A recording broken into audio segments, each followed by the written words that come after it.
باللہ من الشیطان الرجیم بسم اللہ الرحمن الرحیم والعصر ان الانسان لفی خسر الا الذین آمنوا وعملوا الصالحات وتواصوا بالحق وتواصوا بالصبر۔ قرآن پاک کی ایک چھوٹی سی سورت سورۃ العصر ہے۔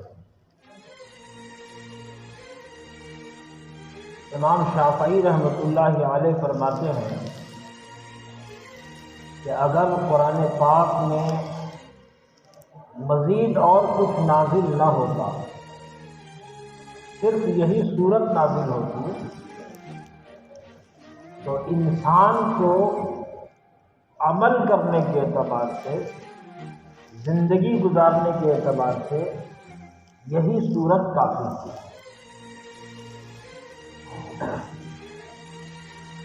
اللہ تعالی نے اس سورت میں زمانے کی قسم کھائی ہے۔ زمانہ کیا ہے؟ زمانہ جو مشہور ہیں وہ تین ہیں: ماضی، حال، مستقبل۔ ماضی میں جو کچھ ہوا ہے، حال میں جو کچھ ہو رہا ہے، مستقبل میں جو کچھ ہوگا، ان تینوں زمانے کا علم کس کے پاس ہے؟ اس کا علم اللہ تبارک و تعالیٰ کے پاس ہے۔ اور اللہ پاک قسم کھا کر فرماتے ہیں کہ مجھے زمانے کی قسم ہے، ان الانسان لفی خسر، بلا شبہ انسان نقصان اٹھانے والا ہے، گھاٹے میں ہے، خسارے میں ہے، ٹوٹے میں ہے۔ اے پروردگار عالم، آپ انسانوں کو کہہ رہے ہیں کہ گھاٹے میں ہیں، آپ ہمیں یہ بتائیے کیا وہ انسان بھی گھاٹے میں ہے جس نے مال دولت اکٹھا کیا ہو، جو حکومت کی کرسی پر متمکن ہو، جس کے پاس وزارت کے عہدے ہوں، جس کے پاس ساز و سامان ہو، لاؤ لشکر ہو، کیا وہ بھی گھاٹے میں ہے؟ کیا وہ بھی خسارے میں ہے؟ تو اللہ پاک فرماتے ہیں کہ ہر ایک انسان، وہ مالدار ہو کہ غریب ہو، وہ دولت والا ہو کہ فقیر ہو، وہ حکومت کا مالک ہو یا کسی حکومت کے تحت رعایا بن کر رہ رہا ہو، سب انسان گھاٹے میں ہے۔ اور اگر تمہیں سمجھ میں نہیں آتا ہے تو یہ جو زمانہ ہے، زمانے کو دیکھو۔ ماضی کے زمانے میں ایسے لوگ ہوئے ہیں جن کے پاس دولت کا انبار تھا، جن کے پاس حکومتیں تھیں۔ آج لوگوں کو اگر پنچایت کا وہ مکھیا بن جاتا ہے تو پھولے نہیں سماتا۔ پنچایت کا مکھیا بن گیا اور وارڈ کمشنر بن گیا تو اپنے آپ کو اتنا بڑا آدمی گردانتا ہے کہ نیچے کے لوگوں کو وہ کچھ سمجھتا ہی نہیں ہے۔ ایسے لوگ ہوئے دنیا میں۔ فرعون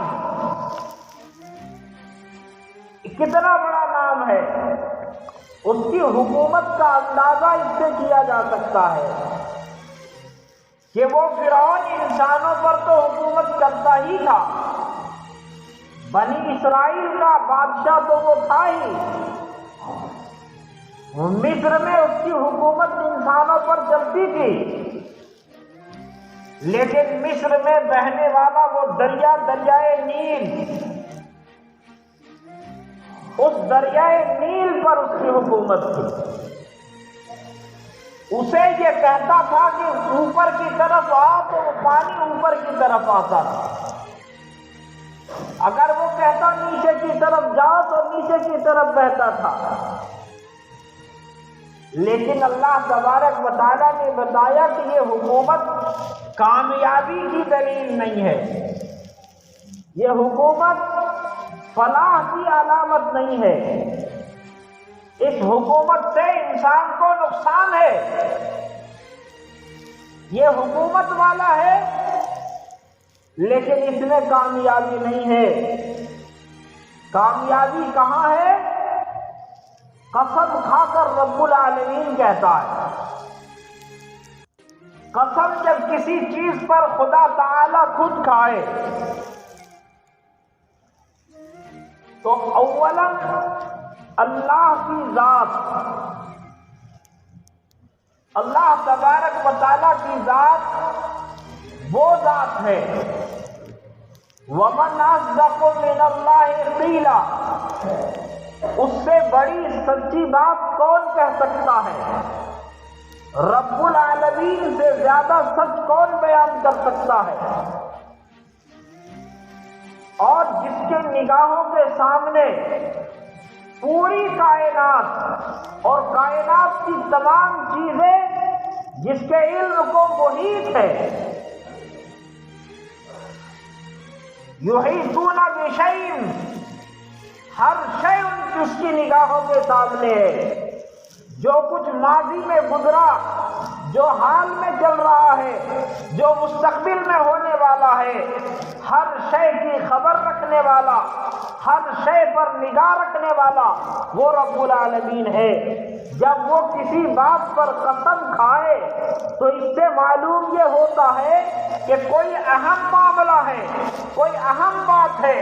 اللہ تعالیٰ قسم کھا کر انسانوں کو بیدار کر رہے ہیں، انسانوں کو چوکنا کر رہے ہیں۔ اے انسانوں، تم اپنے آپ کو اپنی کامیابی دنیا کی چیزوں میں تلاش کر رہے ہو، مال و دولت میں تلاش کر رہے ہو، وزارت کی کرسی پر تلاش کر رہے ہو، عہدوں میں اور چمچا گیری میں اگر تم کامیابی تلاش کر رہے ہو تو تمہاری بھول ہے۔ تم انسان، ہر ایک انسان گھاٹے کے اندر ہے، الا الذین آمنوا وعملوا الصالحات، مگر اس میں سے گھاٹے سے بچ جانے والے لوگ، نقصان سے بچنے والے لوگ، جن کو نقصان سے بچا لیا جائے گا، جو نقصان میں نہیں پڑیں گے، ان میں سے 4 لوگ ہیں کہ جو اس نقصان سے مستثنا قرار دیے گئے ہیں۔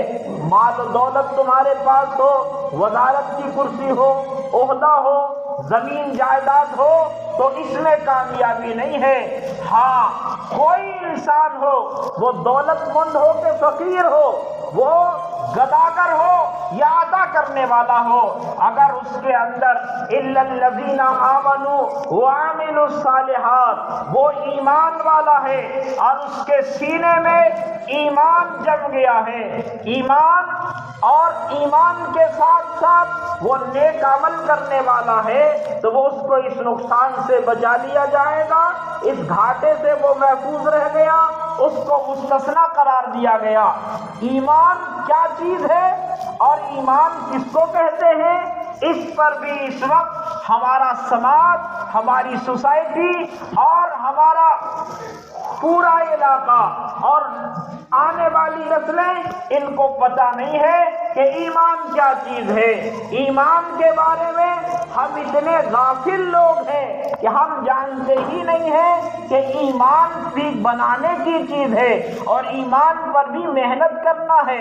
ایمان کو بنایا جاتا ہے محنت کے ذریعے سے، ایمان کو مضبوط کیا جاتا ہے اپنے ایکسرسائز کے ذریعے سے۔ اس کے بارے میں ہمیں پتہ نہیں ہے، نہ ہم اس بارے میں کبھی غور و فکر کرتے ہیں، نہ سوچتے ہیں کہ ایمان بھی بنانے کی چیز ہے۔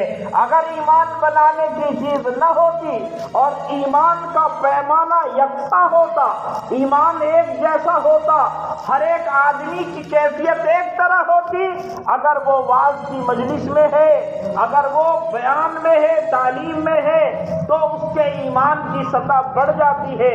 اس وقت کوئی جوش اور جذبہ اور ولولہ اس کے اندر پیدا ہوتا ہے، لیکن جب یہی انسان وہاں سے اٹھ کر کے اپنے گھر جاتا ہے، اپنے دنیا داری میں ملوث ہوتا ہے، تو پھر بھول جاتا ہے، وہ کیفیت ختم ہو جاتی ہے۔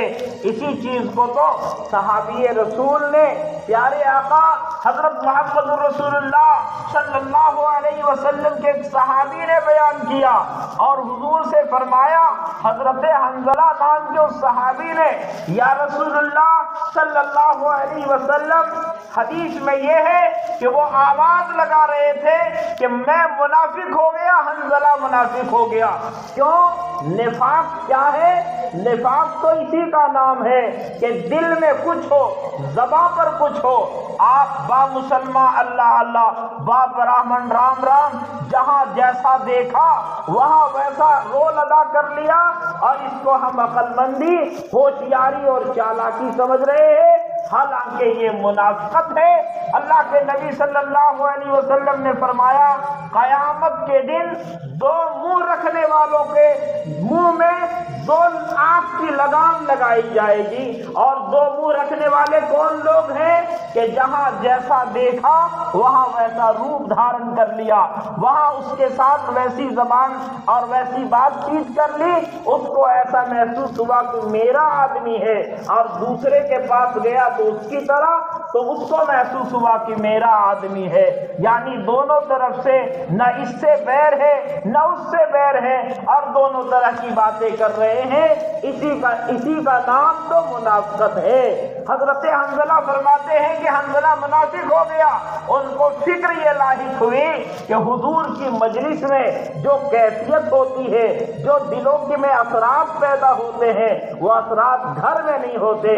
آج ہمارا حال یہ ہے کہ ہم قبرستان میں جائیں، مسجدوں میں جائیں، اذان کی صدا بلند ہو تو ہم اپنے دل کو ٹٹول کر کے دیکھیں کہ ہمارے دل میں ایمان کی سطح کیا ہے، ہمارے دلوں کی کیفیت کیا ہے۔ ہمارے بہت سارے لوگ، ہم میں سے، ہم آپ تمام لوگوں کو اذان کی صدا بلند ہوتی ہے اور مؤذن اللہ کی بڑائی بیان کرتا ہے، اللہ اکبر اللہ اکبر، کتنا بڑا نام ہے اس رب العالمین کا، یہ بیان کرتا ہے۔ ایمان والا اگر اس کی حقیقت سے واقف ہو جاتا تو اس کے کلیجے کانپ جاتے۔ صحابہ کرام جانتے تھے، حضرت علی رضی اللہ تعالیٰ عنہ اذان کی آواز سنتے رنگ بدل جاتا تھا۔ کسی نے کہا کہ آپ کو کیا ہو جاتا ہے؟ کہا تمہیں معلوم نہیں ہے، اس امانت کے ادا کرنے کا وقت آ گیا ہے، رب العالمین کی امانت کے ادا کرنے کا وقت آیا ہے، تو میری حالت کیوں نہ بدلے اور میرا رنگ کیوں تغیر نہ ہو، کیوں تبدیلی نہ ہو۔ یہ ایمان کی کیفیت ہے۔ اللہ نے فرمایا الا الذین آمنوا، وہ لوگ جو ایمان لائے ہیں، وعملوا الصالحات، ایمان پر ہی بس نہیں ہوگا، ایمان کی حفاظت کے لیے، ایمان کی علامت، ایمان کی پہچان یہ ہے کہ انسان عمل پر آئے، عمل سے زندگی بنتی ہے، جنت بھی جہنم بھی۔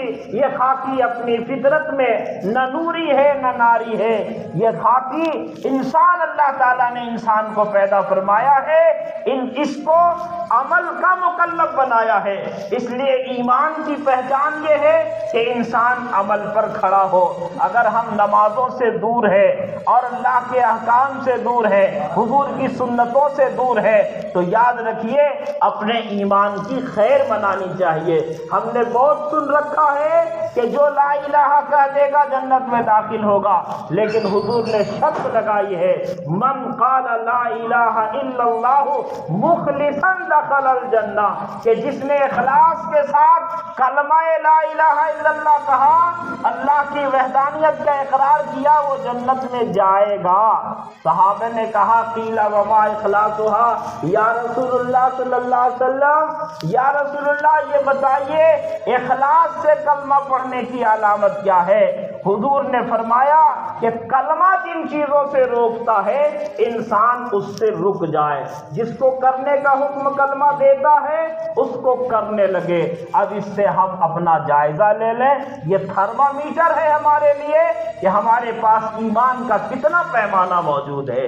اس سے ہمیں زندگی گزارنے کے لیے ایمان اور عمل کا جو چولی دامن کا ساتھ ہے اس کا اندازہ ہوگا کہ ہر انسان یہ پیمانہ لگا کر کے سوچ سکتا ہے کہ ہم کلمہ پڑھنے کے بعد، ایمان لانے کے بعد اللہ کا خوف، حضور کی اطاعت، عمل صالح کا جذبہ ہمارے دلوں میں کتنا پیدا ہوا۔ اللہ نے قسم کھایا اور قسم کھا کر کے بتایا کہ کامیاب لوگوں کی علامت یہ ہے، اور کہا وَتَوَاصَوْا بِالْحَقِّ، تمہاری ذمہ داری یہ ہے کہ حق کا اعلان کرو، حق کو دنیا میں غالب کرنے کی کوشش کرو، وَتَوَاصَوْا بِالصَّبْرِ، اور اس پر اگر کوئی تکلیف آئے تو اس پر صبر کرو، ان اللہ مع الصابرین، اللہ تعالیٰ صبر کرنے والوں کے ساتھ ہے۔ اللہ پاک ہم تمام لوگوں کو اور دنیا کے تمام مسلمانوں کو ایمان کے ساتھ ساتھ عمل صالح